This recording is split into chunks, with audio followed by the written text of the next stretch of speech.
ലെബനനിലെ pager സ്ഫോടനങ്ങളുടെ ഞെട്ടലിലാണ് ലോകം. പശ്ചിമേഷ്യയിൽ പുകയുന്ന സംഘർഷങ്ങളുടെ മേൽ എണ്ണയൊഴിക്കുന്ന സംഭവമാണ് നടന്നത്. ഇസ്രായേലാണ് സ്ഫോടനങ്ങളുടെ സൂത്രധാരൻ എന്ന സൂചനയും പുറത്തു വന്നു. ലെബനൻ പിന്തുണ നൽകുന്ന സായുധ സേനയായ ഹിസ്ബുള്ളയും ഇസ്രായേലും തമ്മിലുള്ള സംഘർഷം അതിരൂക്ഷമായി തുടരുകയാണ്. ഹിസ്ബുള്ള അടുത്തിടെ നിരവധി ആക്രമണങ്ങളാണ് ഇസ്രായേലിനെ ലക്ഷ്യമിട്ട് നടത്തിയത്. പേജർ സ്ഫോടനങ്ങളുടെ പശ്ചാത്തലത്തിൽ പശ്ചിമേഷ്യയിലെ സംഘർഷം അതിരൂക്ഷമാകാനാണ് സാധ്യത. ലെബനൻ തലസ്ഥാനമായ ബെയ്റൂത്തിൻ്റെ തെക്കൻ പ്രദേശമായ ദഹിയയിലും കിഴക്കൻ ബെക്ക താഴ്വരയിലുമാണ് സ്ഫോടനം നടന്നത്. ഹിസ്ബുള്ളയുടെ ശക്തി കേന്ദ്രങ്ങളാണ് ഈ പ്രദേശങ്ങൾ. ഏകദേശം 1 മണിക്കൂർ നേരം സ്ഫോടനങ്ങൾ തുടർന്നതായി മാധ്യമങ്ങൾ റിപ്പോർട്ട് ചെയ്തു. 100 കണക്കിന് പേജറുകൾ പൊട്ടിത്തെറിച്ചതായാണ് മാധ്യമ റിപ്പോർട്ടുകൾ പറഞ്ഞത്.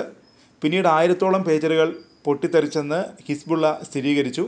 SMS പോലെ സന്ദേശം മാത്രം കൈമാറാൻ കഴിയുന്ന പേജറുകൾ ഹിസ്ബുള്ള ഇപ്പോഴും ഉപയോഗിക്കുന്നത് ഒരു പ്രതിരോധ കവചം എന്ന നിലയിലാണ്. പേജറിൽ ഉപയോഗിക്കുന്നവരുടെ ലൊക്കേഷനും മറ്റും കണ്ടുപിടിക്കുക അത്ര എളുപ്പമല്ല. ഇക്കാരണത്താലാണ് ഹിസ്ബുള്ള പോലുള്ള ഗ്രൂപ്പുകൾ ആശയവിനിമയത്തിന് ഇപ്പോഴും പേജറുകൾ ഉപയോഗിക്കുന്നത്. ലൊക്കേഷനും നീക്കങ്ങളും മറ്റും ഇസ്രായേൽ കണ്ടുപിടിക്കുമെന്നതിനാൽ ഹിസ്ബുള്ള മൊബൈൽ ഫോൺ ഉൾപ്പെടെയുള്ളവ ഒഴിവാക്കിയിരുന്നു. താരതമ്യേന ചെറിയ സ്ഫോടനങ്ങളാണ് ഉണ്ടായതെന്നാണ് മാധ്യമ റിപ്പോർട്ടുകൾ. പേജർ ഉപയോഗിച്ച വ്യക്തിക്കോ അതിനടുത്ത് നിന്നിരുന്ന വ്യക്തിക്കോ ഒക്കെ മാത്രമാണ് മരണം സംഭവിക്കുകയോ പരിക്കേൽക്കുകയോ ചെയ്തത്. അതിനിടെ അപകടത്തിൽ മരിച്ചവരുടെ എണ്ണം 15 ആയി എന്നാണ് മാധ്യമ റിപ്പോർട്ടുകൾ. 3000-ഓളം പേർക്ക് പരിക്കേറ്റിട്ടുണ്ട്. 200 പേരുടെ നില ഗുരുതരമായി തുടരുന്നതായും റിപ്പോർട്ടുകൾ പറയുന്നു. മരണസംഖ്യ ഇനിയും ഉയരുമെന്ന് തന്നെയാണ് സൂചന. അതിനിടെ ഹിസ്ബുള്ളയുടെ ആദ്യ പ്രതികരണവും എത്തി. സംഭവത്തിൽ വിശദമായ അന്വേഷണം നടക്കുകയാണെന്നാണ് ഹിസ്ബുള്ള ആദ്യം പറഞ്ഞത്. എന്നാൽ തുടക്കത്തിൽ ഇസ്രായേലിനെ കുറ്റപ്പെടുത്തുകയോ ആരോപണം ഉന്നയിക്കുകയോ ഒന്നും ചെയ്തില്ല. വലിയ സുരക്ഷാ വീഴ്ചയാണ് ഉണ്ടായതെന്ന് ഹിസ്ബുള്ള സമ്മതിച്ചു. ഇതിന് തിരിച്ചടി നൽകുമെന്നും ആദ്യ പ്രതികരണത്തിൽ ഹിസ്ബുള്ള വ്യക്തമാക്കിയിരുന്നു. എന്നാൽ പിന്നീട് ഇസ്രായേലിനെ കടന്നാക്രമിച്ച് ഹിസ്ബുള്ള രംഗത്ത് വന്നു.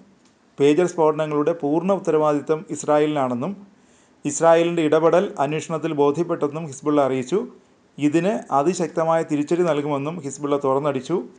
പ്രതീക്ഷിക്കുന്നതും അപ്രതീക്ഷിതവുമായ ഇടങ്ങളിൽ നിന്ന് തിരിച്ചടി എത്തുമെന്നാണ് ഹിസ്ബുള്ള വെല്ലുവിളിച്ചത്.